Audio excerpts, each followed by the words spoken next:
Bom dia. Tomamos hoje, então, a segunda parte do segundo capítulo da introdução da síntese, que tem o nome As Três Etapas da Natureza. A introdução tem o nome, o título, As Condições da Síntese, o capítulo, As Três Etapas da Natureza, e hoje a segunda parte.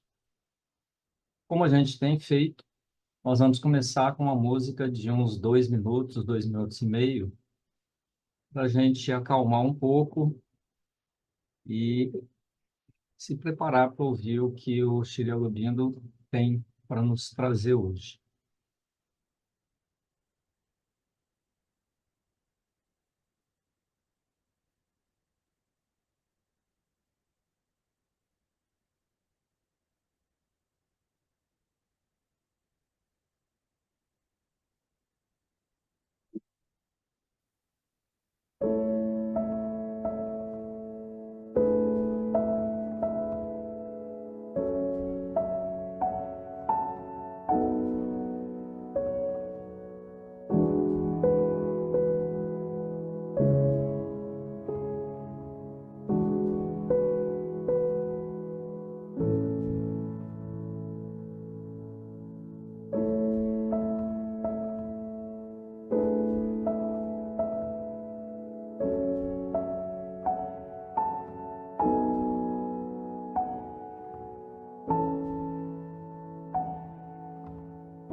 Então, a segunda parte do capítulo começa. Podemos, talvez, se considerarmos todas as circunstâncias, concluir que a vida mental, longe de ser um aparecimento recente no ser humano, é a rápida repetição em nós de uma realização anterior, depois da qual a energia na espécie sofreu um de seus deploráveis recursos. Aqui parece que ele está tocando aquele mito ou aquela ideia, a gente não sabe, de que já houve aqui na Terra civilizações muito avançadas que depois sucumbiram. E o ser humano voltou a um estágio assim de barbárie, de pré-história, digamos assim. A gente tem isso, por exemplo, no mito da Atlântida, que uns dizem que é real, outros dizem que é um mito. Uma civilização assim muito avançada que depois desapareceu. E depois a humanidade voltou a um estágio primitivo e agora está recuperando esse desenvolvimento mental. Mas ele coloca aí talvez. O selvagem talvez não seja o primeiro antepassado do homem civilizado, mas o descendente decaído de uma civilização precedente. E aí, selvagem, a gente pode imaginar homens da caverna, ou talvez nesse período entre 100 mil anos e 10 mil anos, tenha havido alguma civilização aí muito evoluída e a gente não sabe, não tem nenhuma evidência disso. Mas talvez seja isso. Pois, se a mestria intelectual está distribuída de modo desigual, a capacidade está espalhada em todo lugar.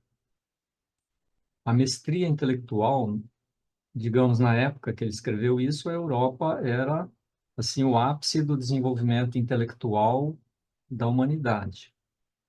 Mas essa possibilidade de desenvolvimento intelectual estaria distribuída em toda a espécie humana, mesmo naqueles mais primitivos, onde o desenvolvimento intelectual ainda não havia se manifestado, estava ali latente.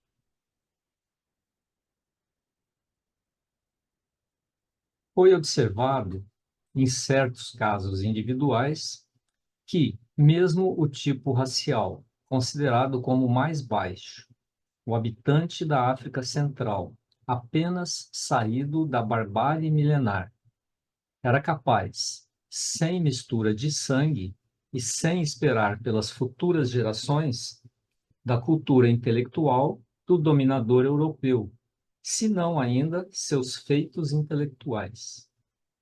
Lembrando, ele está escrevendo isso no começo do século XX, época ainda que a Europa tinha muitas colônias, né? Países da Europa, muitas colônias aí espalhadas pelo mundo, e o contraste entre o intelectual europeu e aqui explicitamente, né, um habitante da África Central, alguma tribo na África Central que acabou de ser descoberta.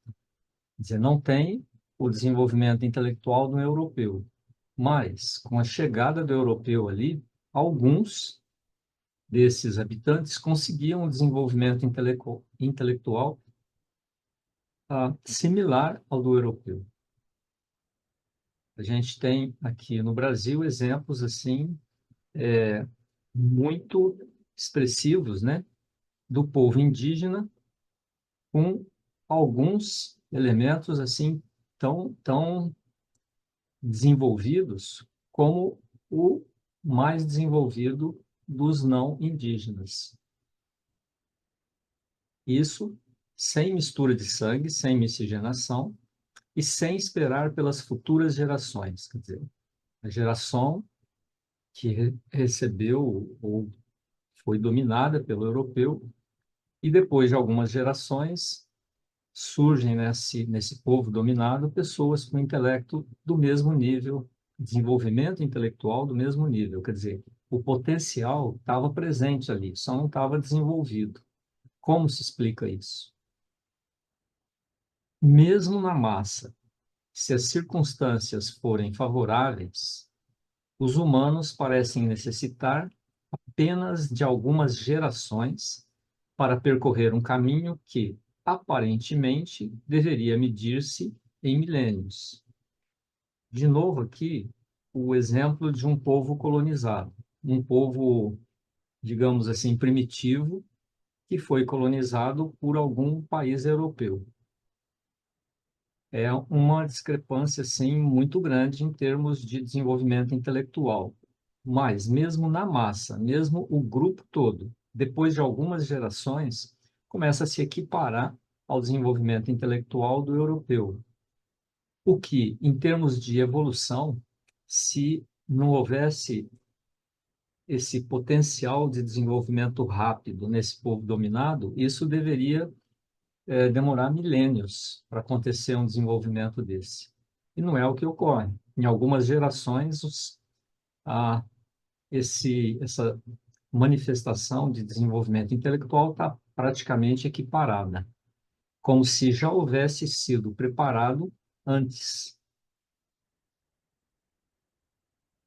Isso suporta, então, essa ideia de que ah, já houve desenvolvimentos na humanidade, intelectuais, né, da mente, que depois se perderam, sucumbiram e o ser humano voltou para esse estágio primitivo, aparentemente.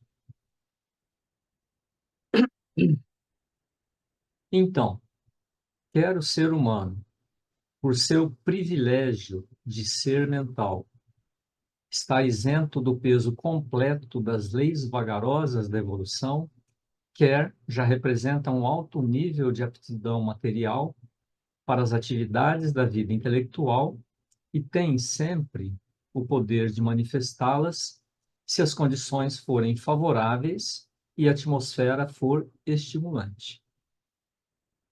Aqui fica as duas possibilidades, como ele traz, né?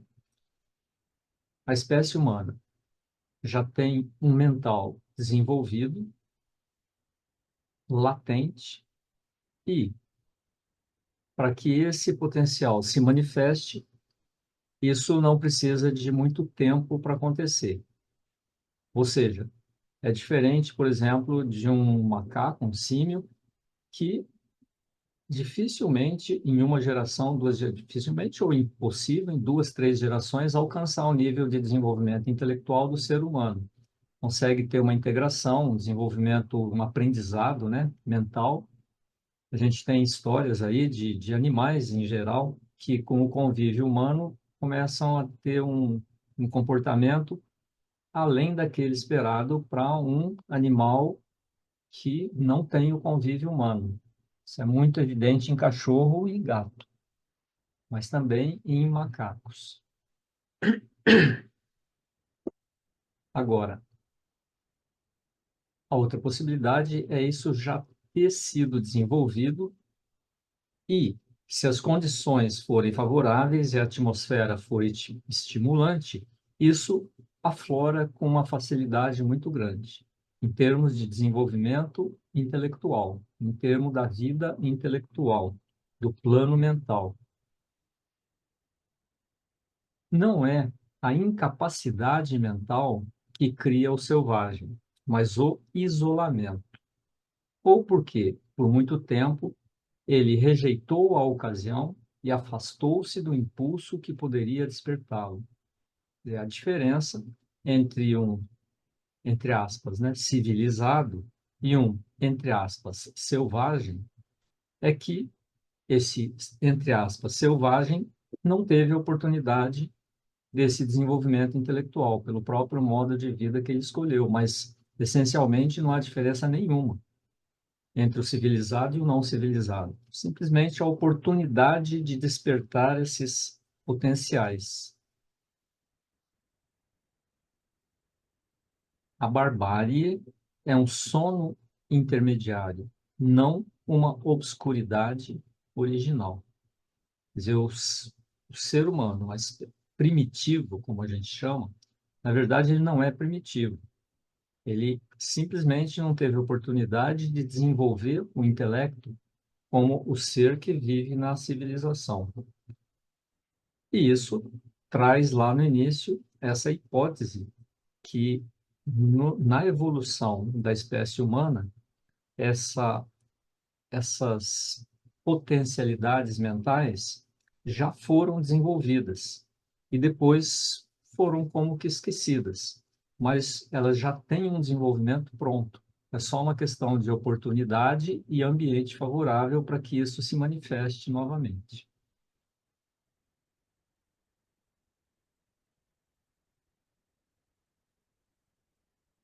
Ademais, toda a tendência do pensamento moderno e todos os seus esforços revelam-se ao olho observador, quer dizer, o olho que vê, a consciência que vê, como um esforço vasto, consciente da natureza no ser humano, a fim de criar um nível geral de instrumentação intelectual e de capacidades intelectuais, ou alguma nova possibilidade pela universalização das facilidades que a civilização moderna oferece à vida mental. E para uma consciência que olha o desenvolvimento mental da humanidade, esse olho observador enxerga isso como esse esforço da natureza para que o ser humano revele essas capacidades intelectuais, ou possivelmente alguma nova possibilidade. E também uma universalização dessas facilidades, quer dizer, uma disseminação da capacidade intelectual em todos os seres humanos. É isso que está acontecendo hoje, uma universalização da vida mental.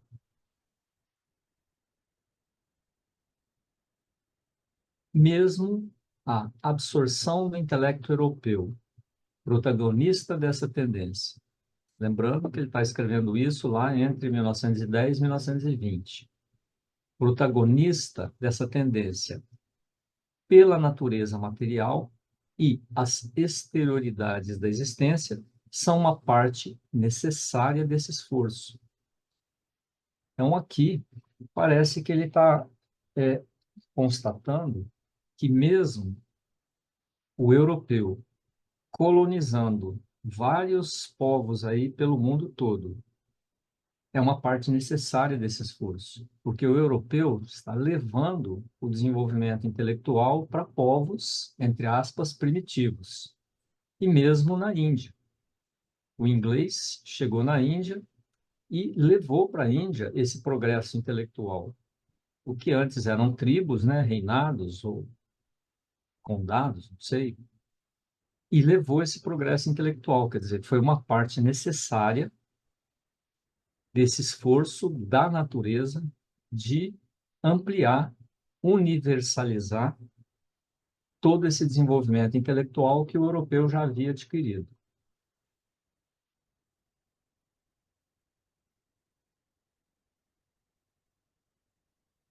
Elas tentam preparar uma base suficiente no ser físico do ser humano e em suas energias vitais, no seu meio ambiente, a fim de que ele possa desenvolver por completo suas possibilidades mentais. Quer dizer, o processo começa no desenvolvimento do ser físico, porque o ser físico é uma base para tudo. As energias vitais também são uma base para que as possibilidades mentais possam se desenvolver por completo. E aqui já tem num parágrafo as 3 etapas da natureza, que é o nome do capítulo. A etapa do desenvolvimento, estabelecimento, estabilização de um ser físico. Depois, um vital poderoso. E agora, o que está sendo desenvolvido são as possibilidades mentais.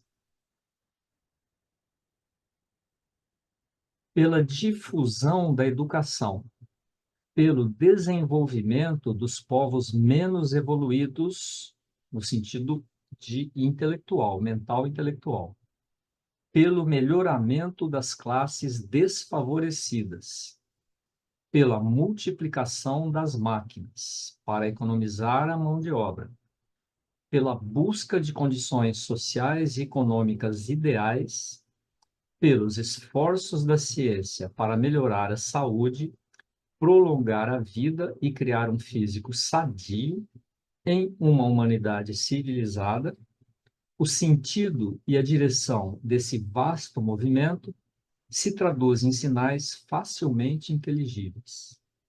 Ele está trazendo aqui, quer dizer, tudo o que acontece no mundo hoje, naquela época e hoje também, quer dizer, uma ampliação, uma difusão da educação no sentido formal mesmo, para maior número de pessoas.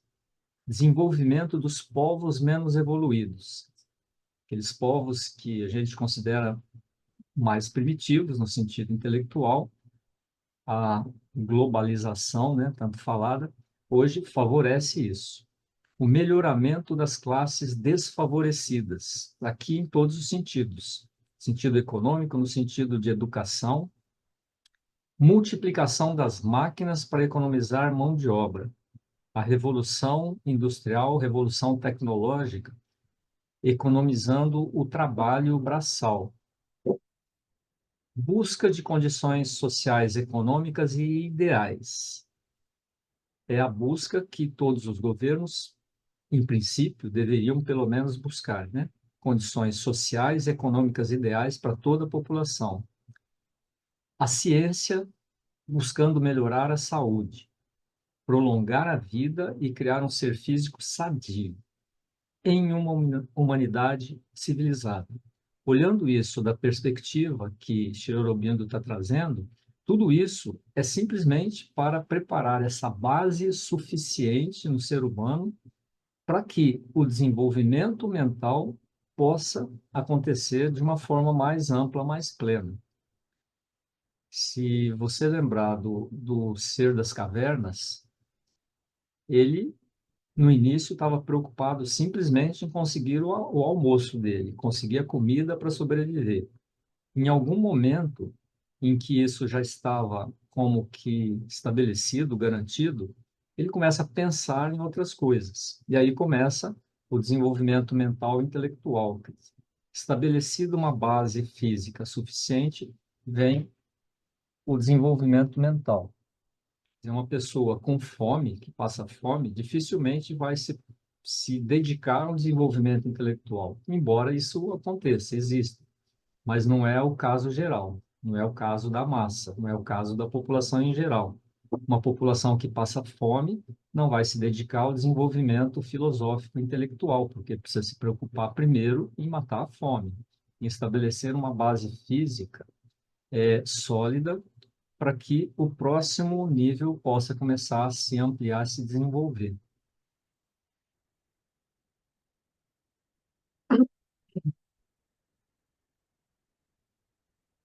Pode ser que os meios verdadeiros não sejam sempre empregados. Os meios para alcançar essa igualdade, essa difusão de sociedade, esse melhoramento da base física e vital, pode ser que os meios verdadeiros não sejam sempre empregados, ao menos aqueles que se imporão no final, aqueles que vão sobreviver a todas essas possibilidades. Mas o seu objetivo é o justo objetivo preliminar, um corpo individual e social bem equilibrado, a satisfação das necessidades e exigências legítimas da mente material, bem-estar suficiente, lazer, oportunidades iguais para todos, de modo que o todo da humanidade, e não mais uma espécie, uma classe ou um indivíduo possa desenvolver livremente seu ser emocional e intelectual ao máximo de suas capacidades, embora nem sempre os meios verdadeiros sejam sempre empregados. Quer dizer, às vezes o objetivo é justo, mas o meio não. O meio não é o meio mais adequado, mas é uma tentativa de conseguir esse estado básico no ser físico e vital para que o ser emocional, intelectual, possa desenvolver ao máximo suas capacidades. No momento atual, o objetivo econômico e material pode predominar, mas sempre, por trás, o impulso maior e mais alto trabalha e espera a hora. Esse é o nosso momento na evolução da Terra. O objetivo econômico e material claramente predomina. O objetivo que a gente vê no mundo com mais frequência é o desenvolvimento econômico e o sucesso material, a tal prosperidade material. Agora, por detrás disso, existe um impulso maior que busca estabelecer e disseminar isso para toda a humanidade, para que o desenvolvimento mental, emocional, intelectual não seja privilégio de alguns poucos, que já conseguiram estabelecer esse desenvolvimento econômico e material. Sempre há as exceções, claro, exceções individuais.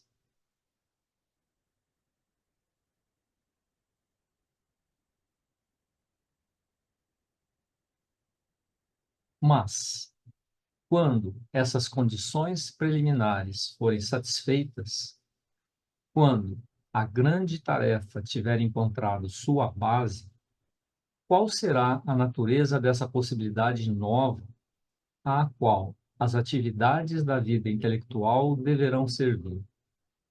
Quando essa base material, economia, o vital, estiverem encontrado um equilíbrio, uma satisfação básica dessas necessidades. Não se passa mais fome, não se passa mais necessidades básicas. Qual será essa nova possibilidade que agora deveria ou deverá começar a se manifestar?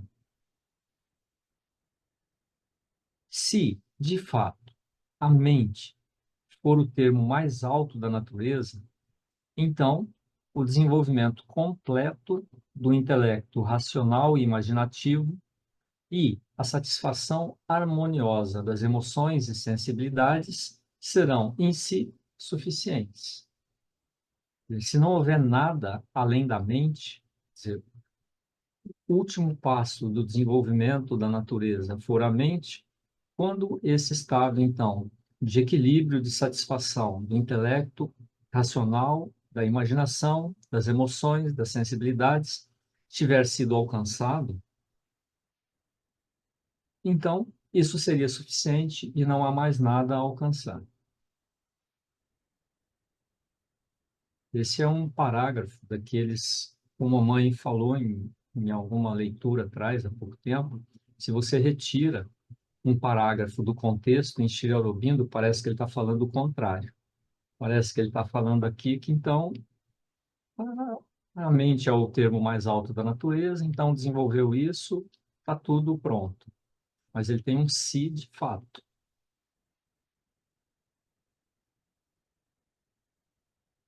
Mas, se ao contrário, o ser humano for mais do que um animal emocional e racional, se, além disso, que está evoluindo, no caso agora a mente, houver algo que deva ainda evoluir, então poderia muito bem ser que a plenitude da vida mental, a maleabilidade e as vastas capacidades do intelecto, a riqueza disciplinada das emoções e da sensibilidade, sejam apenas uma passagem em direção a uma vida superior e ao desenvolvimento de faculdades mais poderosas ainda não manifestadas, e que tomarão posse do instrumento inferior, assim como a própria mente tomou posse do corpo e fez do ser físico um instrumento,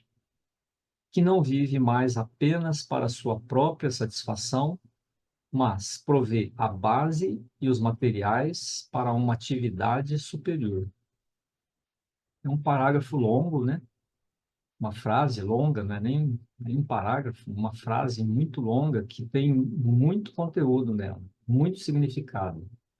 Quer dizer, primeiro, a hipótese se houver algo além da mente que deva ainda se manifestar.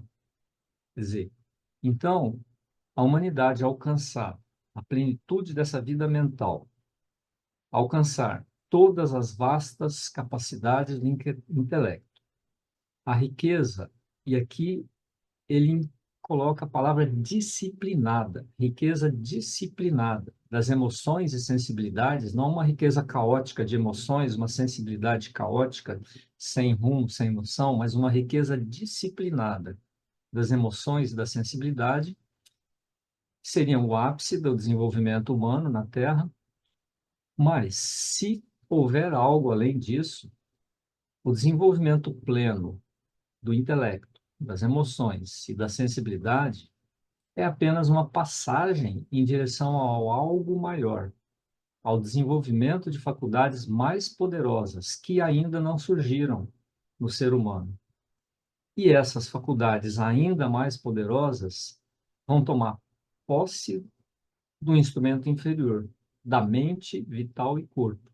Assim como a mente fez isso com o corpo vital e o ser físico, fez isso um instrumento que não vive mais apenas para sua própria satisfação, isso, claro, nos seres que já alcançaram um nível mental desenvolvido, porque uma boa parte da humanidade ainda vive no ser físico apenas para sua própria satisfação. Pensando aqui, o ser físico junto com o ser vital emocional mais baixo, né? As emoções e as sensações, mas provê uma base material para uma atividade superior.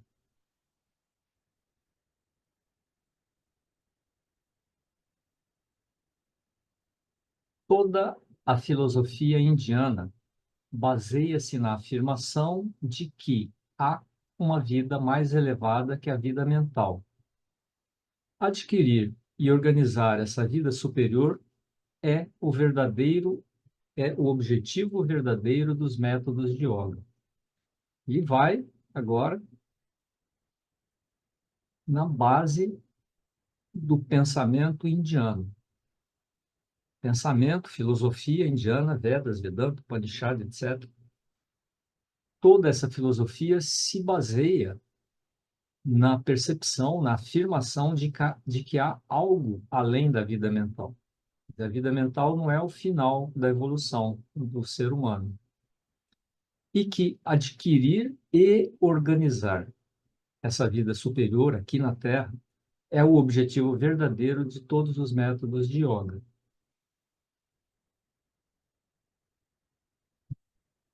A mente não é o último termo da evolução, nem seu objetivo último, mas, assim como um corpo, é um instrumento. E agora aqui ele faz uma afirmação taxativa, para a partir da experiência dele. Ele teve essa experiência. A mente não é o último termo da evolução, nem seu objetivo último, mas assim como o corpo, é um instrumento de algo mais elevado. E é desse modo que ela é designada na linguagem do yoga, o instrumento interior. A mente é um instrumento interior, antakarana ou algo assim. E a tradição indiana afirma que aquilo que deve se manifestar não é um termo novo da experiência humana, mas foi desenvolvido antes e mesmo governou a humanidade em certos períodos de sua evolução. Ele traz aqui, então, algo da tradição indiana das yugas, das eras, dos ciclos da manifestação, que começa numa idade do ouro, vai à idade do sei o quê, do ferro, do não sei o quê, e a Kali Yuga, que é onde nós estamos vivendo hoje, nessa tradição indiana. E depois há um retorno a essa idade do ouro, e depois uma queda novamente. Então, isso é que, assim, em termos gerais, a tradição indiana afirma. Então, esse, esse novo plano de existência além da mente já foi desenvolvido antes, depois foi perdido. Então, agora a questão é retornar e retomar esse novo plano, que na verdade não é novo, não é um termo novo na experiência humana na Terra. Isso já foi alcançado em alguns outros períodos, em algumas outras eras da manifestação aqui na Terra, e depois foi perdido.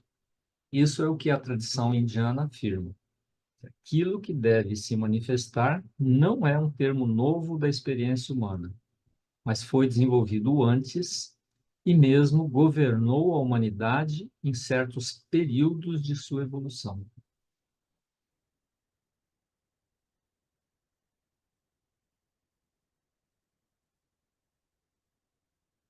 Em todo caso, para que se fale disso, é preciso que o fato tenha se produzido em um dado momento, ao menos em parte. Quer dizer, de onde veio essa ideia de que a humanidade passa por ciclos de manifestação? Ou é uma fantasia dos antigos, ou isso vem de algum fato mesmo que alguns perceberam. Então, para que se fale disso, é preciso que isso tenha acontecido em algum momento, pelo menos em parte. E se, desde então, a natureza desceu novamente de sua alta realização, devemos buscar o motivo, sempre, em alguma harmonia não alcançada ou em alguma insuficiência da base intelectual e material, a qual ela agora retorna, ou de alguma alta especialização da existência superior em detrimento da inferior. Que numa perspectiva mais realista, vamos dizer assim, mais da experiência nossa, comprovada, né, com evidências, nós temos as muitas civilizações mais desenvolvidas que aconteceram na Terra. Começando lá dos etruscos, depois a mais conhecida dos egípcios, né? Aqui na América nós tivemos maias, incas, alguma civilização que saiu da barbárie, por assim dizer, daquela tribo que vive só de caça e pesca, para alguma coisa mais evoluída, mais desenvolvida em termos intelectuais, mas que depois isso por algum motivo sumiu. Civilização grega, por exemplo, que teve assim um desenvolvimento intelectual muito grande, mas depois também desapareceu. Por que isso aconteceu? Por que que os egípcios, aquele grande desenvolvimento, não está aí até hoje? Né? Por que que os maias, incas, não estão aí até hoje? E, indo um pouco para o mito, né? Por que que a Atlântida, então, se ela existiu realmente, por que que ela desapareceu? O que que aconteceu? Aqui ele traz que isso provavelmente aconteceu em alguma harmonia não alcançada nessas civilizações, ou alguma insuficiência intelectual e material, algum desvio, né? E agora as civilizações estão retornando para suprir essa base. Eu imagino assim, por que que os civilização inca, maia desapareceu? Porque chegou o espanhol, vamos dizer, com a força material, e com a força material destruiu o que tinha aqui. Quer dizer, faltava nessa civilização aqui uma força material para não ser destruída. E, se você olhar a história da humanidade, sempre os povos conquistados foram conquistados pela força, e a cultura foi destruída. Não sei se em todas as civilizações, né? Eu não tenho um conhecimento assim tão grande. Por que que os egípcios então desapareceram com toda aquela cultura, toda aquela o- o- oponência? Por que que aquilo sumiu, desapareceu? Alguma coisa aconteceu ali que essa civilização sucumbiu.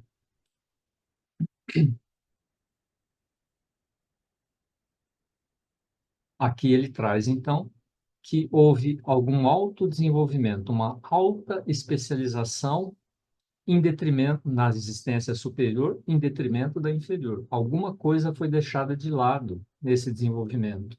Não foi harmônico, não foi equilibrado o suficiente, não ah, atendeu a todos os aspectos de um desenvolvimento, como, por exemplo, o desenvolvimento de defesa militar mesmo aqui dos povos da América, que sucumbiram ao invasor que tinha digamos, um poder de fogo maior, um poder de destruição material maior que eles. E todo povo pacífico, ele é sujeito a isso, a sua cultura ser destruída por um povo guerreiro.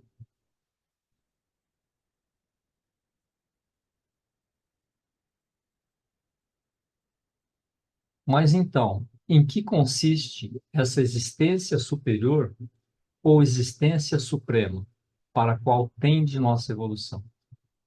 O que é, então, que é isso para onde a natureza está nos conduzindo? O que é essa existência superior? Qual, em que consiste esse novo passo da evolução, então? Novo estágio da evolução? Para responder a essa pergunta, devemos lidar com certa categoria de experiências supremas e concepções inusitadas, difíceis de representar com exatidão em qualquer outra língua que não o sânscrito antigo, a única que as sistematizou até certo ponto.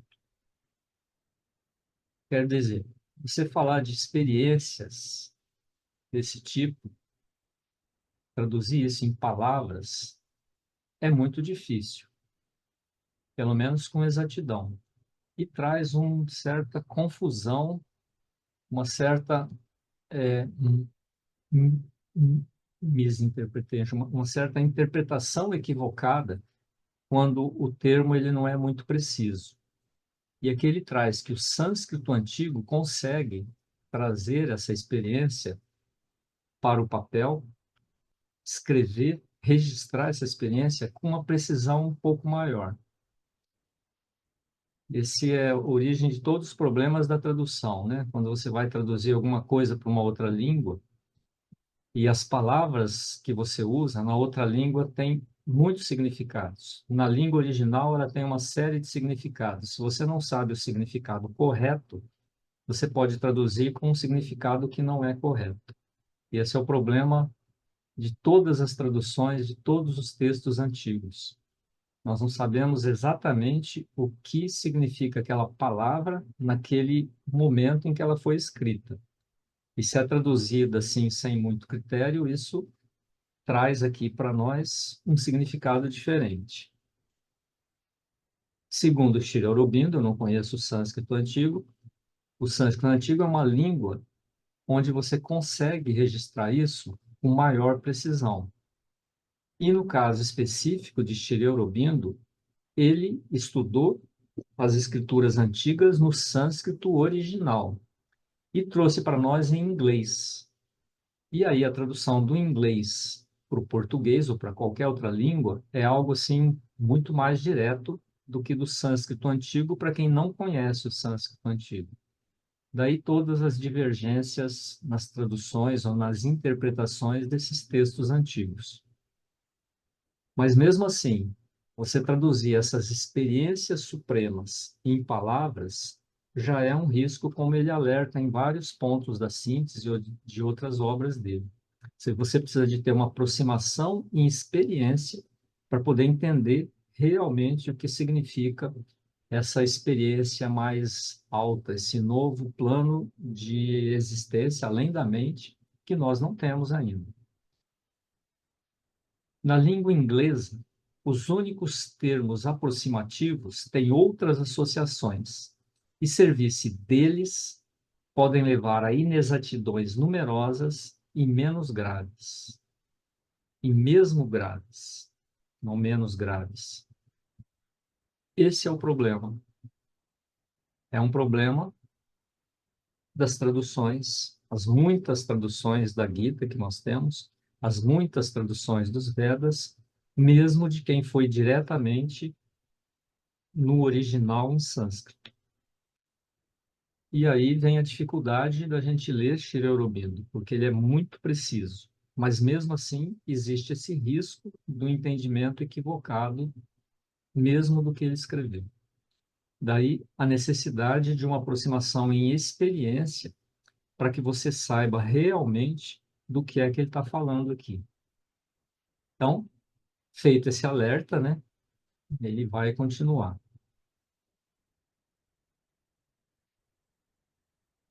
Além do estado de nosso ser físico e vital, chamado corpo grosseiro, e duplamente composto do invólucro de alimentos ou do veículo vital, então, primeiro, nós temos o nosso ser físico e o ser vital.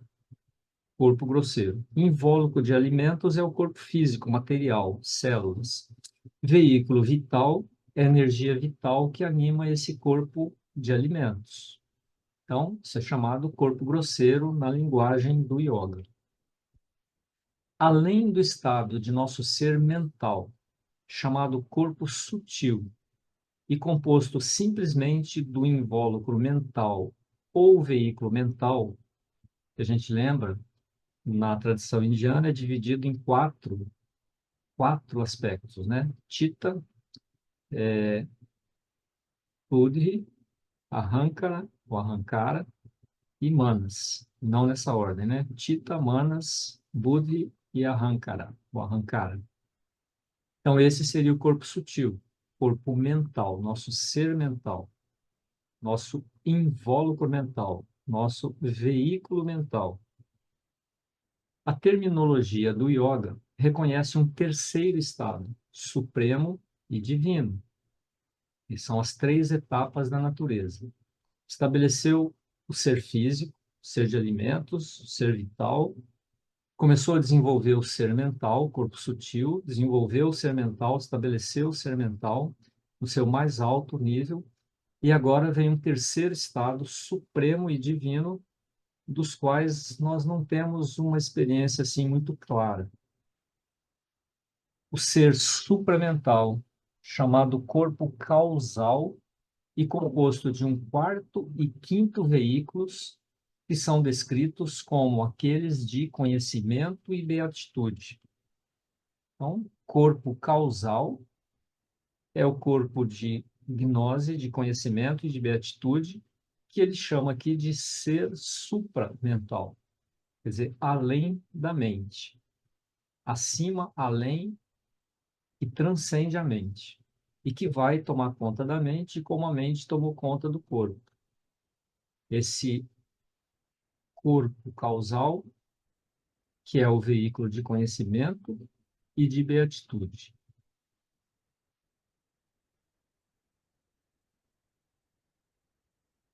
Mas esse conhecimento não é o resultado sistemático de questionamentos mentais e raciocínios, nem o arranjo temporário de conclusões e opiniões em termos da probabilidade mais alta. Esse conhecimento não é o conhecimento como a gente entende o conhecimento. Daí a confusão das palavras. Corpo de conhecimento não é aquilo que a gente conhece como conhecimento. Questionamentos mentais, raciocínios mentais, conclusões, opiniões, probabilidades, etc. Isso é o que nós entendemos como conhecimento. Agora, esse corpo de conhecimento, como ele está falando, é uma outra coisa. Esse conhecimento é uma outra coisa. Essa é uma verdade pura, autoexistente e autoluminosa. Esse conhecimento é a verdade que se manifesta espontaneamente. Isso já é um conceito difícil da gente assimilar. Esse corpo de conhecimento é como um estado onde você sabe das coisas. Você não raciocina, você não elabora, você simplesmente sabe. É uma verdade autoexistente e autoluminosa. Um estado de ser onde a verdade se manifesta espontaneamente, sem nenhum processo de conhecimento, como a gente usa ou conhece aqui agora. Essa beatitude não é um prazer supremo do coração e das sensações, que tem como pano de fundo a experiência da dor e da tristeza, mas é um deleite também autoexistente e independente de objetos de experiências particulares. Um autodeleite que é a própria natureza, a própria substância, por assim dizer, de uma existência transcendente e infinita. Esse corpo de beatitude, essa ananda, então não é um prazer, não é algo que depende do estímulo dos sentidos, seja lá como for, para que aconteça. É um estado de beatitude que não depende de nada. É o estado de ser que é um estado de beatitude. Não é um prazer supremo. É um estado de êxtase que simplesmente não depende de nada. É uma ananda. Ela simplesmente está lá, existe, independente de qualquer experiência exterior. Então, são dois conceitos assim que dificilmente a gente tem experiência. Talvez essa experiência de uma felicidade sem motivo, um dia você acorda bem, não sabe nem por quê, porque o mundo continua igual do jeito que ele sempre foi, mas você acorda bem. Acorda assim feliz, acorda, não sei, talvez seja assim uma pequenina amostra do que seria uma beatitude dessas, quer dizer, sem nenhum motivo aparente, sem nenhum estímulo exterior, você está bem. Agora, a Ananda é muito além disso, essa beatitude vai muito além disso, conforme a gente pode ver nas caracterizações que ele traz.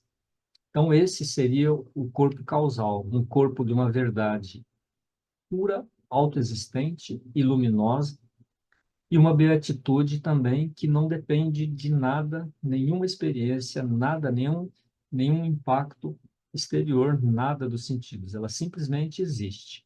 É a própria substância, por assim dizer, de uma existência transcendente e infinita. Aí a tentativa de uma descrição do que nós não temos uma experiência clara, pelo menos. Essas concepções psicológicas corresponderiam a algo de concreto e possível? Isso que ele acabou de dizer. Isso realmente é possível? Isso realmente pode acontecer? Todo yoga afirma que elas são sua experiência última e objetivo supremo. Todas as linhas do yoga, toda a tradição indiana fala que sim, que essa é a experiência última e objetivo supremo de todo esforço de yoga. Esse desenvolvimento, manifestação, estabelecer-se nesse plano de consciência, vamos dizer assim, que já foi desenvolvido em outras eras da manifestação e que agora está sendo recuperado, e isso que o yoga busca, estabelecer a consciência nesses planos. Então, é a experiência última e objetivo supremo de todo o yoga. Elas constituem o princípio diretor de nosso estado de consciência mais alto e formam nossa extensão de existência mais vasta. É ou são características desse estado de consciência mais alto, esse estado de verdade e de beatitude. Essa é a afirmação de todo o yoga, todos os textos antigos, todos aqueles que já alcançaram esse estado e relatam por experiência que isso é real. Há, dizemos, uma harmonia de faculdades supremas que correspondem, mais ou menos, às faculdades psicológicas de revelação, inspiração e intuição, se bem que não hajam na razão intuitiva nem na mente divina, mas em um plano mais elevado, que vem a verdade diretamente, face a face, ou antes, vivem na verdade das coisas. Uma verdade, ao mesmo tempo universal e transcendente, de que elas são a expressão e atividade luminosas. O novo aqui, ele tenta trazer para nós uma experiência que nós não temos. Quer dizer, nós não vivemos isso, não vivemos nesse plano. Então, como é que seria isso? Quer dizer, há uma harmonia de faculdades supremas. Alguma coisa nesse estágio que corresponde mais ou menos às faculdades que nós conhecemos um pouco melhor de revelação, inspiração e intuição. Mas é uma coisa muito mais elevada que isso. Revelação, inspiração e intuição. Mas não ajam na razão, não agem, eles não agem na razão intuitiva nem na mente divina. Em algum lugar, em algum plano mais elevado, onde a verdade ela simplesmente se manifesta. onde se vive na verdade das coisas, no real, o que é real, que é ao mesmo tempo universal e transcendente, de que elas são expressão e atividades luminosas, a descrição de um estado que a gente não conhece, um estado de consciência, um plano de consciência que nós não conhecemos. Daí vem toda a possibilidade da imaginação, imaginar uma coisa, e na verdade é apenas a imaginação. Uma imaginação direcionada, é claro, numa direção que ele coloca aqui, mas a gente tem que ter o cuidado de saber que pode não ser exatamente isso, é simplesmente uma direção que ele está nos apontando aqui, de um estado de consciência onde a verdade se manifesta espontaneamente, a realidade das coisas se manifesta espontaneamente, sem nenhum processo de raciocínio indutivo, dedutivo, ou seja, um estado de consciência supremo.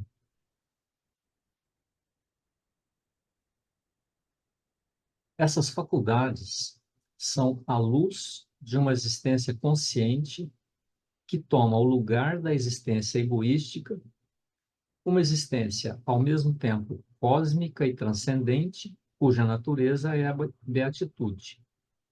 Essa faculdade de conhecimento, de estar em contato com a realidade das coisas, ocupa o lugar dessa existência egoística onde a gente vive hoje. Quer dizer, essa identificação com o ego, com o corpo, com o nosso ser físico, né?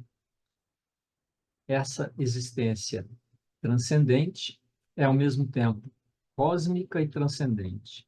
E a natureza, o estado de ser, é a beatitude que não depende de nenhum impacto exterior, é simplesmente um estado de beatitude. Essas faculdades são, obviamente, divinas. E para o ser humano, tal como é aparentemente constituído agora, elas são supra-humanas. Quer dizer, uma mente mais cética diria que isso é uma fantasia, isso não existe. Shri Aurobindo e todos os sábios védicos ou vedânticos afirmam que isso é real, que eles experienciaram esse estado de consciência. Mas para nós aqui, elas são supra-humanas. No nosso estado atual, isso aí está muito além do que a gente pode imaginar até. Uma trindade de existência, consciência e deleite transcendentes é, de fato, a descrição metafísica do Atman Supremo, a autoformulação para nosso conhecimento desperto do incognoscível. Quer o concebamos como uma impessoalidade pura, quer como uma personalidade cósmica que manifesta o universo. Quer dizer, existência, consciência e deleite, Sat Chit Ananda, transcendentes. É a descrição desse estado supremo.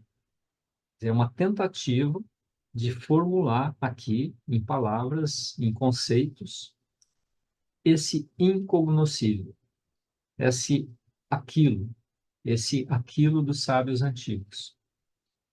Quer a gente enxergue isso como abstrato, transcendente, quer como a gente enxergue isso como uma personalidade, algo personalificado, personalidade cósmica que cria o universo. Quer dizer, o Deus transcendente, impessoal, ou Deus pessoal. E esse é o estado para o qual o yoga busca levar a consciência humana. Ou a natureza está impulsionando toda a espécie humana para esse estado de forma caótica, né? Onde o yoga tenta organizar isso e levar a esse objetivo de uma forma mais rápida.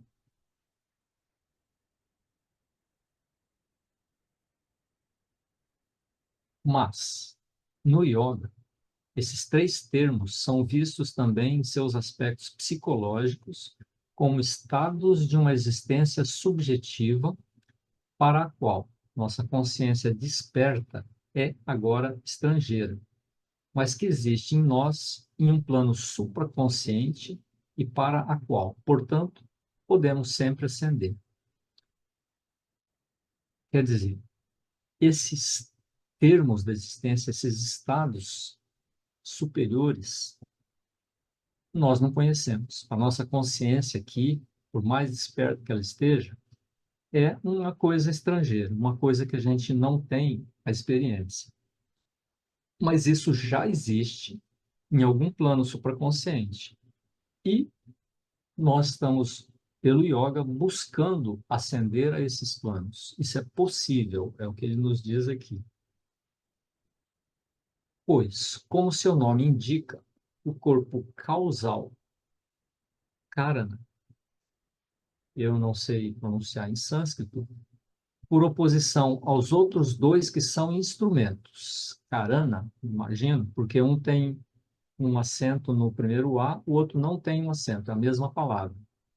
Então, tem significados diferentes por conta desse acento.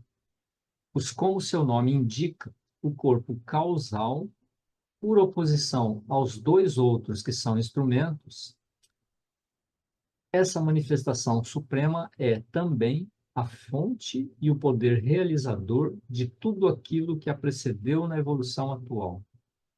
Esse corpo causal é o que causou o desenvolvimento dos outros dois, ou de tudo aquilo que precedeu na evolução.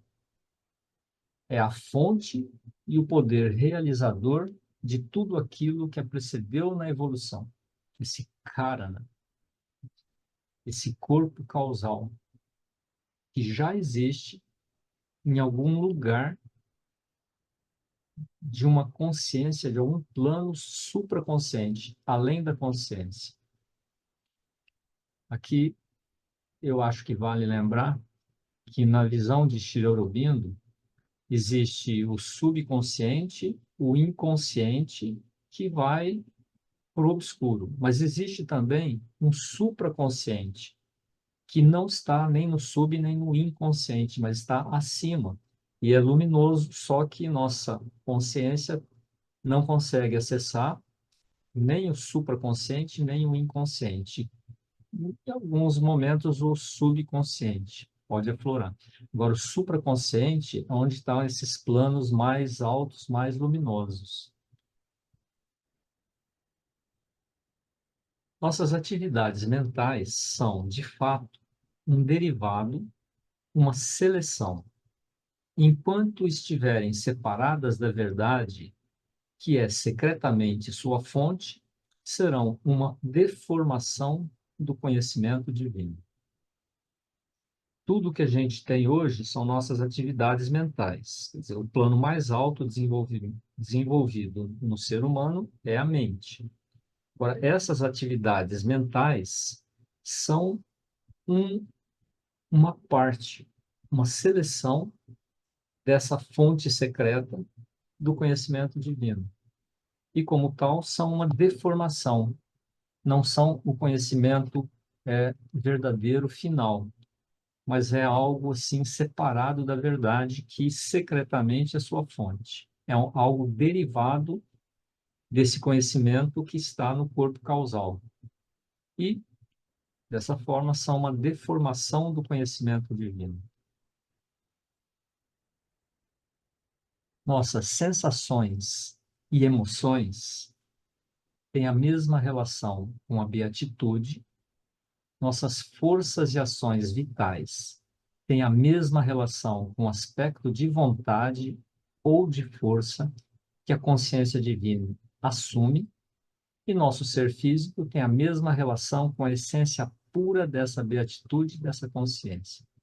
De todos esses três planos superior e inferiores, eles têm uma conexão com esses planos superiores, mas são parciais, eles são como que distorcidos e deformados, mas têm uma conexão com esses planos superiores. A mente com a supramente, as sensações e emoções com a beatitude, as ações vitais com a vontade ou força divina, e mesmo o ser físico tem uma conexão com a essência dessa beatitude, dessa consciência, mas de uma forma parcial e distorcida.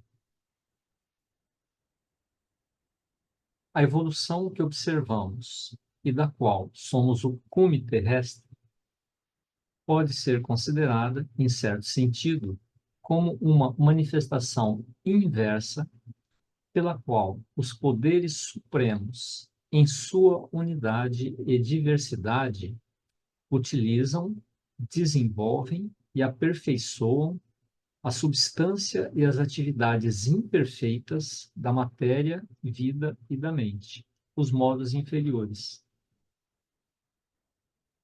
Nosso desenvolvimento, nossa evolução, matéria, vida e mente, estão sendo aperfeiçoados, estão sendo desenvolvidos e utilizados por esses poderes superiores para que eles se ampliem, se elevem e entrem em contato com esses planos mais altos.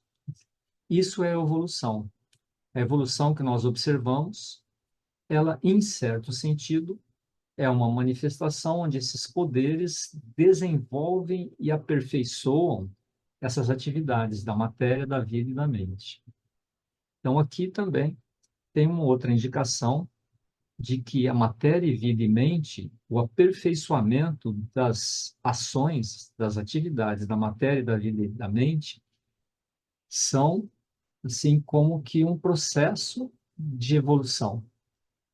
Aperfeiçoamento mental, aperfeiçoamento vital e aperfeiçoamento físico fazem parte do objetivo da natureza na Terra, até que eles alcancem esse plano mais alto, entrem em contato e aí se integrem, por assim dizer.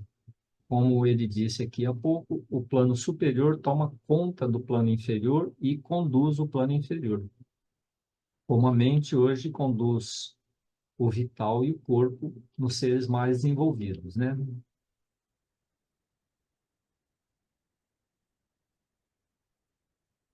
Para que possamos expressar cada vez mais, em uma relatividade mutável, a harmonia dos estados divinos e eternos dos quais nasceram. Quer dizer, o corpo, vida e mente comecem a manifestar aqui na Terra, no nosso plano, na nossa existência física, cada vez mais a harmonia desses estados divinos e eternos, dos quais eles vieram. Corpo, vida e mente vieram desses estados mais elevados. Se essa for a verdade do universo, então o objetivo da evolução é também sua causa. Aquilo que é imanente em seus elementos e aos poucos se libera. Quer dizer, o objetivo da evolução, para onde nós estamos indo, é a causa da evolução, aquilo que está impelindo a evolução, é alcançar esse estado supremo. O objetivo da evolução é sua causa. O que originou, o que está impulsionando a evolução, é para onde nós devemos ir também. É o aperfeiçoamento de todos os elementos até que se alcance um novo plano que, por sua vez, vai aperfeiçoar os elementos primeiros, mais primitivos também. Mas a liberação é, sem dúvida, imperfeita se for apenas uma evasão, se não houver retorno à substância contentora e às atividades para exaltá-la e transformá-la. Se o alcançar esses planos superiores for uma evasão da vida aqui na matéria, deixa a vida aqui na matéria, corpo, vida e mente, deixa para lá e vai viver nesse estado de supramente sem transformar a vida. Ela é imperfeita, então. Você sair daqui do seu corpo, vida e mente e viver num estado de samadhi, ou viver num estado de beatitude, deixando para trás corpo, vida e mente, é uma liberação imperfeita. Tem que haver o retorno à substância contentora, os invólucros físico e vital, e as atividades deles para exaltá-los e transformá-los. Em Sri Aurobindo, na visão dele, não é só alcançar esses planos mais altos, mas é de lá alcançado, transformar completamente os planos mais baixos. E mais que isso, no processo de alcançar esses planos mais altos, já ir aperfeiçoando os planos mais baixos, aperfeiçoando o corpo, o vital e o mental. E quando alcançar esse plano supramental, isso retornar ao mental, vital e físico para intensificar essa transformação, exaltando-os e transformando-os. A própria imanência não teria razão de ser plausível se não finalizasse nessa transfiguração. Quer dizer, esse próprio ascender aos planos superiores não teriam nenhuma razão de ser se não terminasse transformando os planos inferiores também. Não teria sentido a gente vir para esse planeta aqui simplesmente para sair dele e deixar isso aqui não transformado. Na visão de Sri Aurobindo, a transformação aqui do plano físico mesmo, vital e mental, é uma necessidade lógica da perfeição final.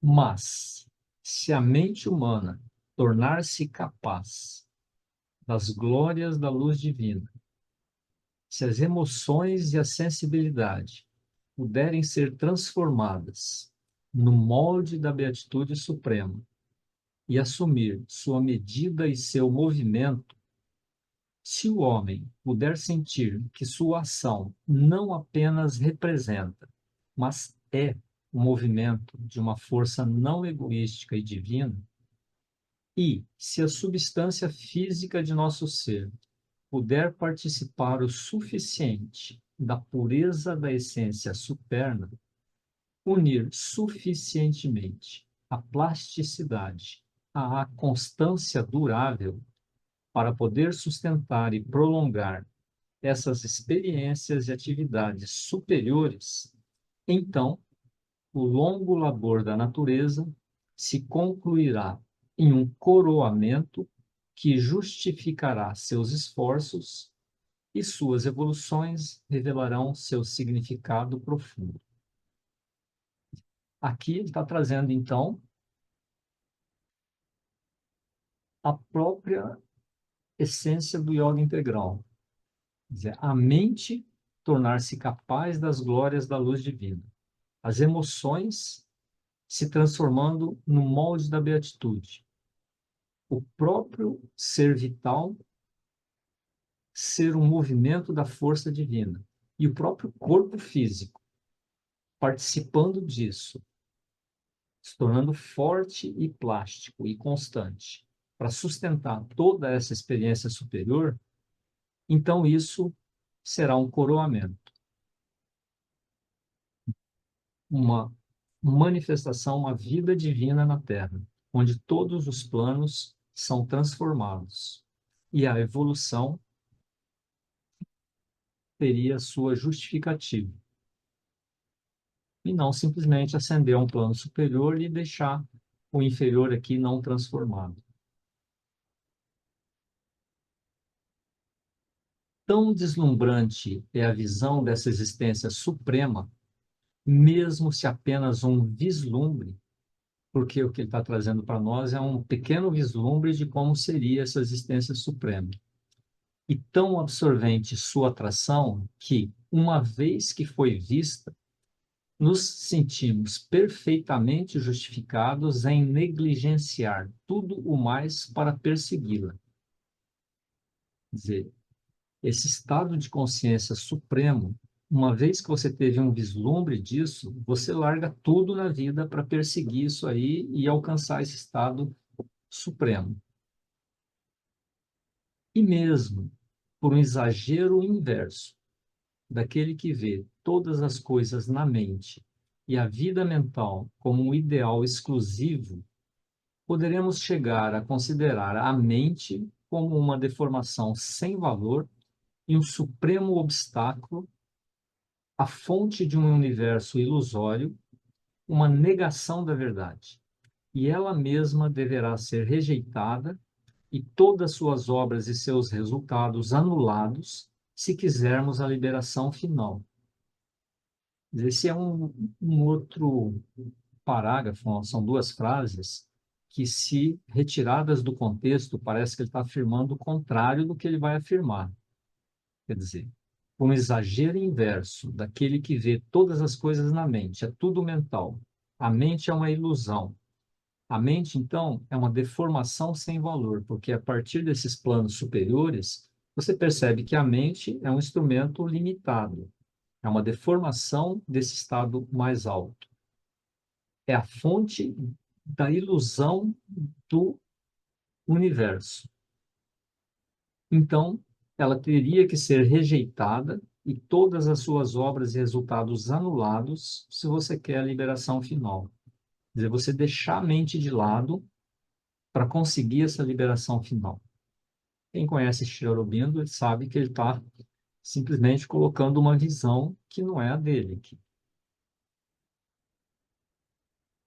Mas isso é uma meia-verdade, porque erra, ou é uma meia-verdade que erra porque considera apenas as limitações atuais da mente e ignora a sua destinação divina.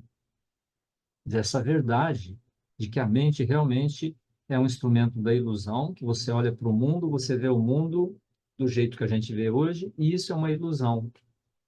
A realidade, a verdade está além disso. É além disso. Não é como a gente enxerga o mundo, mas isso é uma meia-verdade.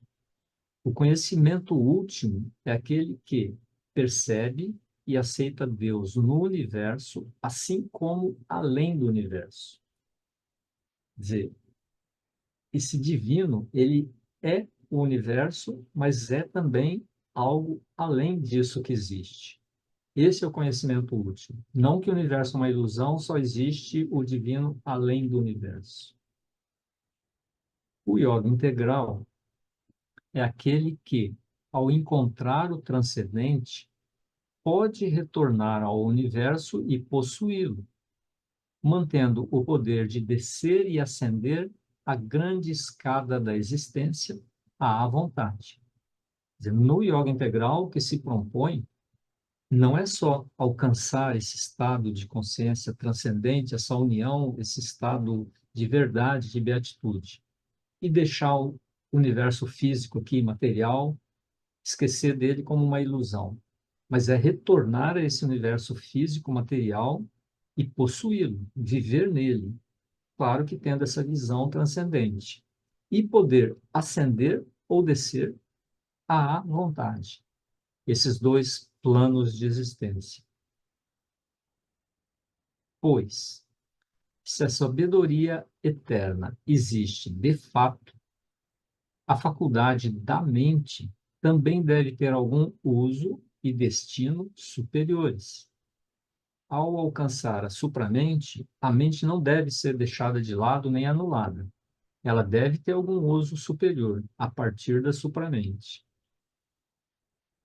Esse uso dependerá de seu lugar na ascensão e no retorno, e esse destino deverá ser uma plenitude e transfiguração, não uma extirpação ou uma anulação.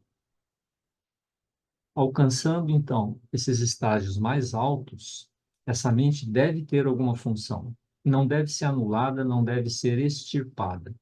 E a mesma coisa ele afirma em outros lugares com o ser vital, o emocional e o ser físico. Nada deve ser anulado ou extirpado. Tudo tem o seu lugar. Ele tem que ser transfigurado, transformado e utilizado por essa supramente, por esse estado que está além da mente, da forma como esse estado conduz todos os planos mais baixos, ou primitivos, ou primeiros, anteriores, não mais baixos no sentido de valor.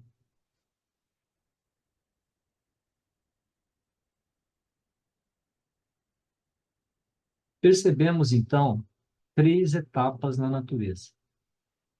Uma vida corporal, que é a base de nossa existência aqui no mundo material. Uma vida mental, a qual emergimos e pela qual elevamos a vida corporal a um uso mais alto e a ampliamos, tornando-a mais completa.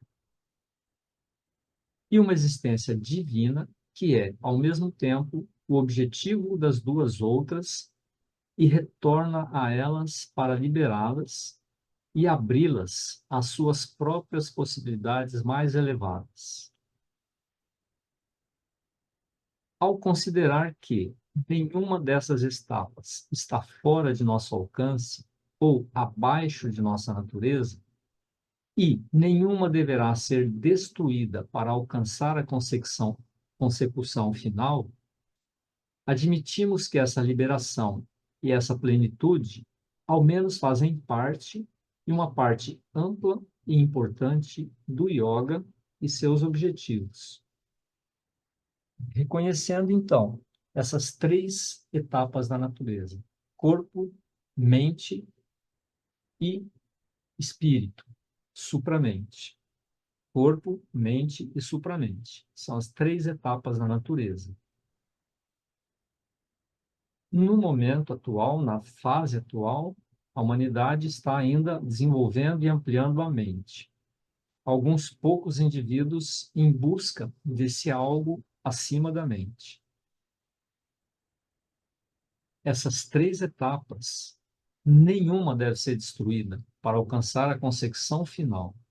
Então, aqui em Sri Aurobindo, você não destrói o corpo, você não ignora o corpo, que é a base, a vida corporal, que é a base da existência. Você aperfeiçoa o corpo, você amplia as capacidades do corpo. Não ignora, não anula, não suprime, não reprime. Você simplesmente transforma o corpo. A mesma coisa com a vida mental. Você não anula a sua mente, você não suprime, você não exclui, mas você aperfeiçoa sua vida mental em busca desse supramental, dessa existência divina, que é, ao mesmo tempo, o objetivo das duas outras e a causa. E, conforme alcança esse algo acima da mente, esse algo retorna para a mente e para o corpo, ajustando, aperfeiçoando ainda mais esses outros dois planos. Nenhuma dessas partes deve ser destruída para alcançar a consecução final. Quer dizer, essas partes são uma parte ampla e importante do yoga integral, no caso, e seus objetivos. As três etapas da natureza. Bom, o segundo capítulo termina aqui, segundo capítulo da introdução. Então, no próximo mês, nós vamos ver uma parte do terceiro capítulo, que também é longo, vai ser dividido em duas partes. Para terminar, então, uma música de Sunil, uns 4, 5 minutos, e a gente abre para conversa.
As câmeras estão abertas, os microfones estão abertos.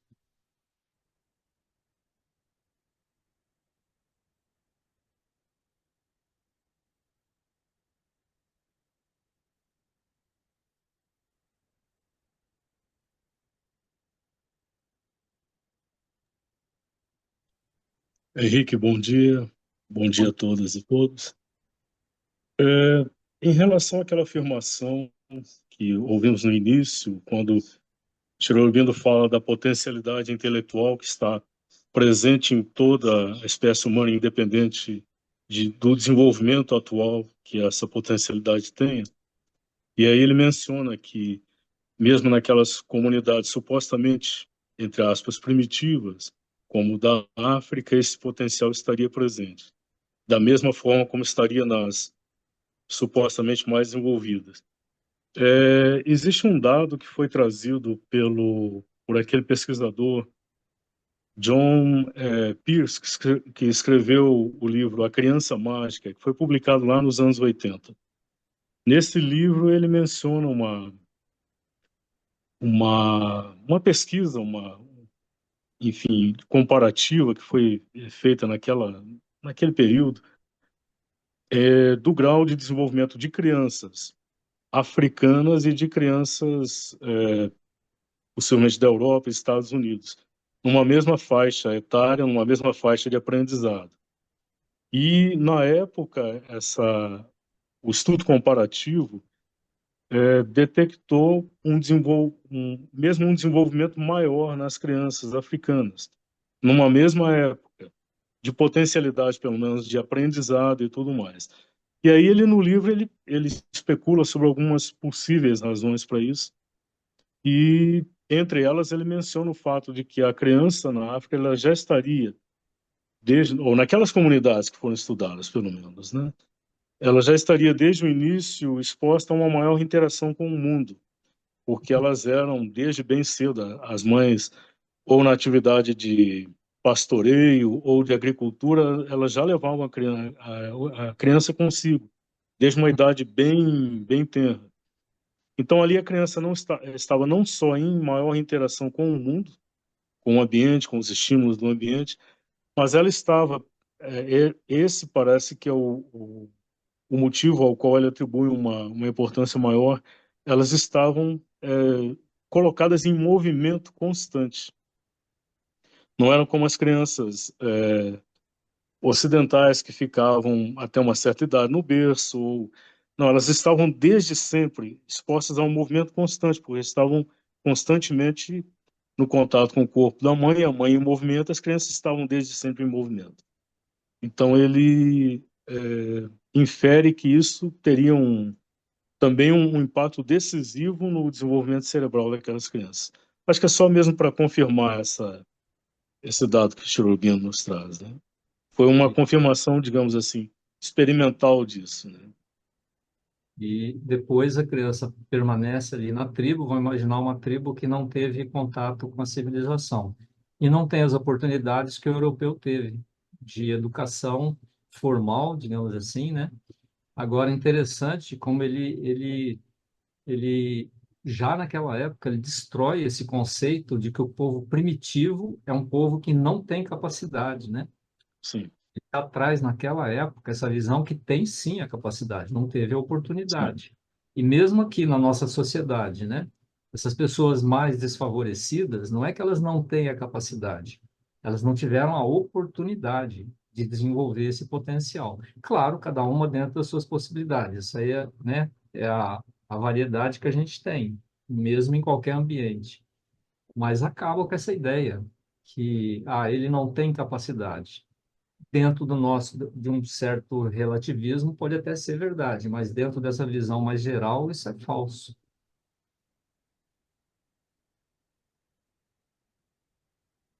E isso ele alcançou por essa visão de verdade, né? Ele não fez um experimento científico, ele não fez um sim, levantamento, uma estatística, enfim. sim.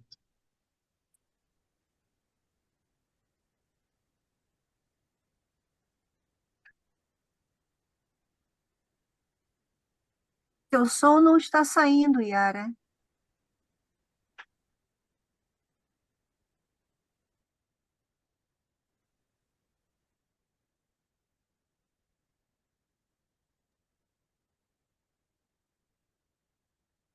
Sem É, som. Sem som. possivelmente tem algum. Você exi- mexeu em alguma coisa, o microfone apareceu. O seu microfone não está aparecendo na tela, como se ele tivesse não desabilitado, mas desligado no seu computador. Você mexeu em alguma coisa, ele apareceu vermelho, né? Tá, marcado assim, mas depois sumiu de novo. É como se o microfone não estivesse habilitado no computador e não apenas desligado no Zoom. da minha experiência pessoal, Yara, quando isso acontece, que no meu computador também tem o Skype. Quando eu não faço a atualização do Skype, o microfone do Zoom, ele não funciona. Não sei se no seu também é isso. Às vezes tem aplicativos, no caso, programas que estão conectados com esse microfone, que se não feita a atualização, interfere no Zoom. Aí depois você vê aí uma reiniciação ou, ou, ou essas atualizações. Ó, apareceu vermelhinho aqui para mim. Tenta abrir o microfone no Zoom agora, vamos ver o que acontece. Agora não deu certo. Ele está aberto aqui no painel de participantes, mas não sai nada. Isso acontece sim. Pelo menos já aconteceu comigo, eu descobri esse caminho. Eu não tenho Skype aqui na máquina faz séculos.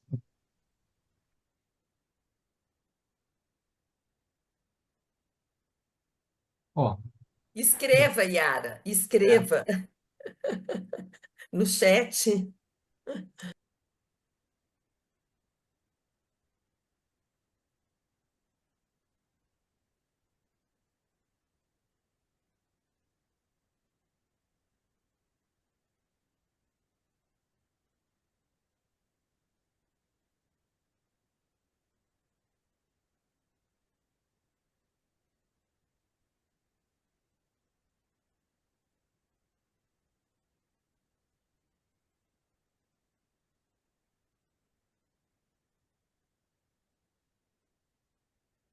Em relação a essa questão das crianças na África, ainda tem um outro ponto que é a música, né? Os ritmos, os tambores, o quanto é um estímulo para esse desenvolvimento, essa conexão, essa ligação com a terra, né? E essas outras aberturas que a criança, entre aspas, civilizada não, não tem acesso, né?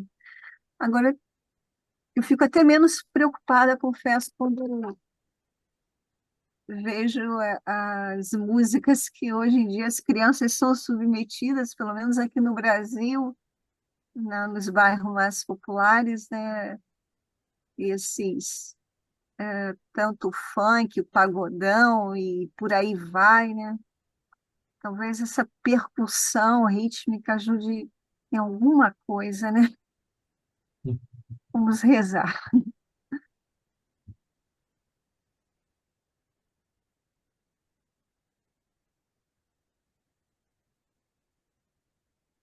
eu acho assim, bem significativo, como logo na introdução da síntese, capítulo 2 ele já coloca a importância de você trabalhar o corpo, de você aperfeiçoar o corpo, que muitas linhas desprezam o corpo, né? Até negam mesmo o corpo.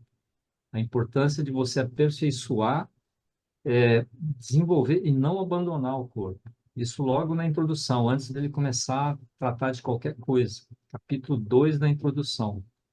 E também a mente. Não abandonar a mente, não destruir a mente, mas aperfeiçoar, estimular vamos dizer assim, purificar, enfim, que ele vai tratar nos outros capítulos. Mas logo na introdução, a importância desse total, desse alcançar um novo plano de consciência sem deixar de trabalhar os outros dois, sem abandonar os outros dois.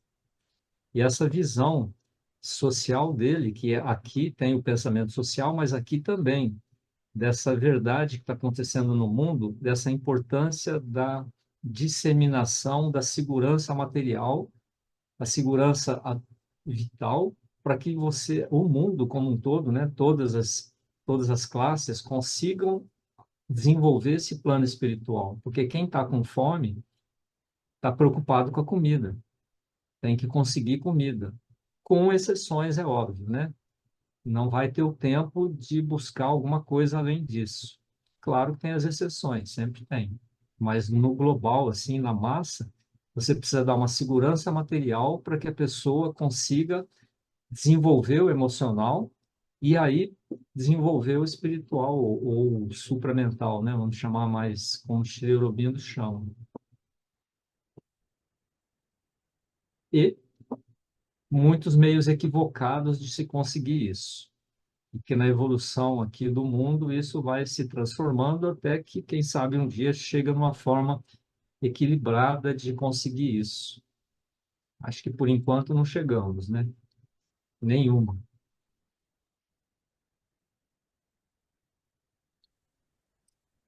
Eu acredito que a gente continue insistindo, né? Sempre em movimentar essa sua palavra, o seu trabalho hoje foi muito bom, Henrique, porque a gente vê uma realidade de regresso, né? Quando as pessoas faltam o alimento, elas se submetem até a serem compradas para votar em certo candidato, né? Tanta gente agora nessa eleição que a gente viu recente, né, de um país que se diz desenvolvido, que eu acho que é muito subdesenvolvido no aspecto social, no aspecto ético, não é?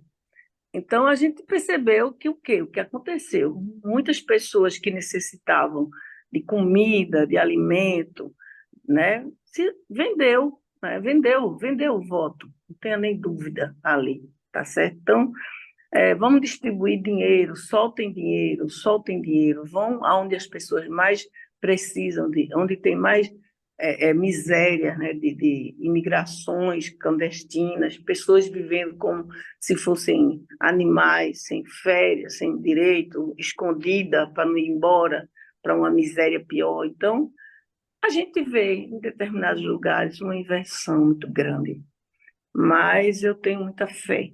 Eu acredito ainda que em vários lugares, em várias situações, vai ter sim um aprimoramento total do corpo, como você disse. Não é só os movimentos, não é só a mente, a supramente. Isso daí sim, a gente vai chegar num patamar mais digno, tá? Esse trabalho de Ciro Albino a gente tem que agradecer, porque dá uma sabedoria, transfere uma aprendizagem diferenciada. Eu tenho que agradecer sempre. Eu fico caladinha, não falo muito, gosto mais de escutar, mas é um momento de desabafar assim, um pouco, sabe? Tem algumas pessoas, sim, que eu conheço lá nos Estados Unidos e que disse mesmo para mim, disse, olha, não tem condições. O que aconteceu foi isso. A realidade é essa. Na verdade, é uma democracia que não é democracia. Na hora da eleição é muito complexo, os representantes, né, aquela história, me dê dinheiro que a gente vai nos guetos onde o pessoal está passando por um prato de comida, volta até no cão, quanto mais no parente do cão, né? Bom, é um desabafo, sabe? Só hoje.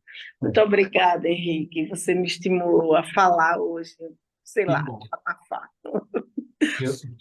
Às vezes, para mim, pelo menos, me deixa às vezes meio preocupado, é a observação dele dos recuos deploráveis da consciência. E aí, se você olha para o passado, o que aconteceu, toda a civilização grega e romana, e depois veio a Idade Média, mais de 1000 anos, 1000 anos, 1000 anos. Certo, com as exceções, com aqueles poentes, mas é um ali, outro aqui, mas a humanidade como um todo, toda numa obscuridade assim terrível. Mas depois veio o Renascimento, a Idade Industrial, e estamos aqui hoje, em 500 anos, menos de 500 anos, olha o que aconteceu. E foram 1000 anos de escuridão na massa, né? Digamos assim. Claro, sempre com um ou outro ali escapando dessa escuridão. Mas a massa como um todo, como fermentando, o pão fermentando, para depois, no Renascimento, a coisa desabrochar assim com uma velocidade. Em 100 anos mudou o mundo da água para o vinho, né? Lá nos 1500, 1400 e pouco. Espero que isso não aconteça de novo, né? Eu também espero. Muito obrigada. Foi muito boa a aula de hoje. Muito obrigada, Henrique. Interessante, Henrique, você mencionou a Idade Média, né? Um dos projetos que tudo indica estar como meta para ser implementado por esse governo eleito nos Estados Unidos é um chamado Projeto 2025, É horrível. cujos fundamentos estão fortemente inspirados pelo cristianismo da Idade Média. Então, assim, essa onda autoritária e reacionária que está aparentemente varrendo o mundo, se puder, quer levar para lá de volta. Só que aí nós temos que lembrar aquilo que a mãe diz. Há um fator decisivo novo em jogo, que seria a manifestação do supramental. Então, a partir daí, provavelmente o jogo não vai ser exatamente o mesmo de antes, mas temos que esperar para ver. Os caminhos aí são ainda desconhecidos e inesperados. Tem a resistência, né? Naquela época, o povo era muito submisso mesmo, aceitava, no geral, né? Aceitava toda aquela dominação. Hoje está bem diferente, né? Então a história talvez seja outra, mas existe a questão da força, né? A força física militar, quando ela chega e conquista, ela destrói. E aí, se Sim, você não tem a força física e militar, você é destruído. mas essa força espiritual que se manifestou, É, se confiamos no que é dito, é maior do que qualquer força física militar. Só temos que ver como é que ela vai agir. E aquilo que, naquele texto que foi compartilhado esses dias, que é da síntese, né? Quando o Sri nos fala que a natureza utiliza, inclusive, estas, digamos assim, erupções, o Sri usa o termo diabólicas, né? Até isso, ela utiliza para chegar mais rapidamente aos seus objetivos. Então, não sabemos como, digamos, a supramente em ação vai usar tudo isso para eventualmente acelerar um processo, né? O jogo agora é totalmente inesperado. Mas acho que sim, podemos acreditar que, dada a força do que se manifestou, essa resistência que está erguendo agora, ela tenta ser correspondente. uhum. Ela É, tenta, é uma resistência que procura ter a mesma força daquilo que se manifestou. Então, os tempos serão difíceis pela frente. e tem, como você disse, né? Tem aí a força da supramente agora, que, segundo o Sri Aurobindo, ela chegou agora, né? Agora que eu digo, 50 anos. Não existia naquela época. Então, agora as Sim, condições são diferentes. Então, estamos sim, aí para ver o que vai acontecer e participar disso, né? Não é só sentar e ver sim, o que acontecer. Nós temos que participar também, não tem outro jeito. com certeza. Bom dia. Bom dia. Rindo para não chorar, Eu- segundo o que o Ricardo está dizendo, todos nós seremos príncipes e princesas e viveremos em castelos.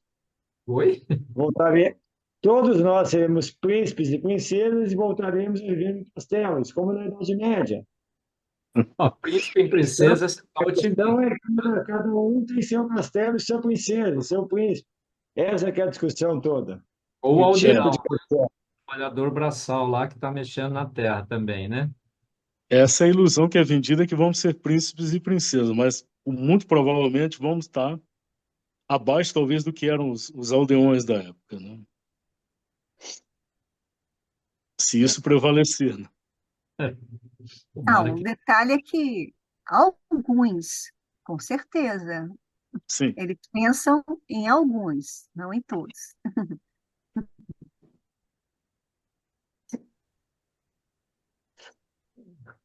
Ô, gente, eu vou ler o que Yara escreveu aqui. Eu não sei se todo mundo acessa o chat.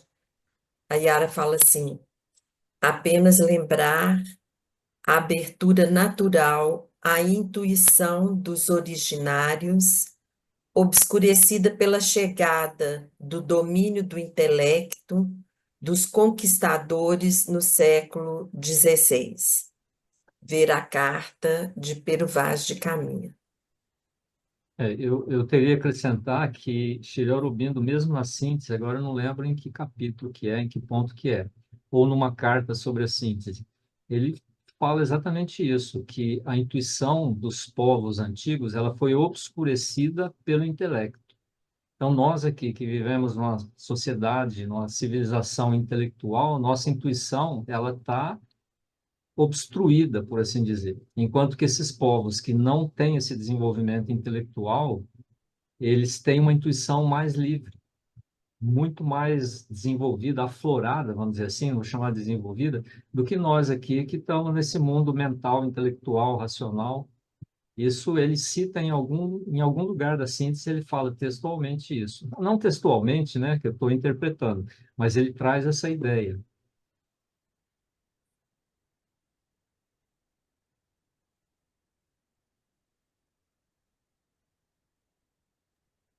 Bem, bem lembrado, Yara.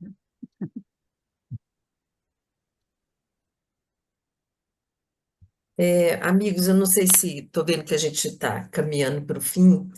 Eu queria reforçar a possibilidade de que vocês acessem. Eu não sei se nós vamos colocar no grupo do ciclo a divulgação do trabalho do Aurélio, que está acontecendo aqui no Brasil, né, nessa semana passada, onde que está se encerrando hoje, e na próxima semana nós o teremos aqui em Belo Horizonte. Então, para as pessoas de BH ou para as pessoas que conhecem alguém em BH e que possam ajudar a divulgar, eu acho que vai ser um trabalho assim importante. E ele estará na casa no dia 17, né, que é no domingo que vem, que é o dia da passagem da mãe, não é isso? Então a gente deve mandar os convites e de qualquer forma para aqueles que não poderão participar pessoalmente, a gente sugere que entrem no site do Svaram, que é a fábrica de instrumentos que existe em Auroville, e que um dos fundadores é o Aurélio, é diretor, e eles têm um trabalho belíssimo, né? Então, sugiro aí que vocês acessem, tá? E que participem conosco dessa alegria aí de receber o Aurélio aqui em Belo Horizonte, né? Obrigada. E no próximo sábado a leitura, né? E no domingo, Savitre com o Ricardo. Não, Certo? Henrique, domingo é um especial com Ariamane. Ah, Mudamos um pouquinho a sequência. Então, domingo será Ariamane com um verdade. especial com textos da mãe e a vida divina. Isso, tá certo. Ela vai viajar, não é isso? Então, tá.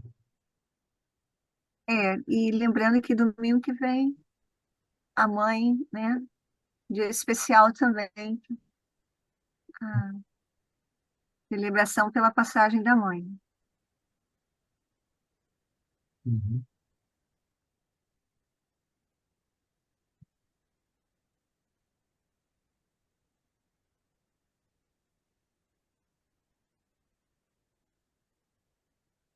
Então, é domingo ou sábado, né?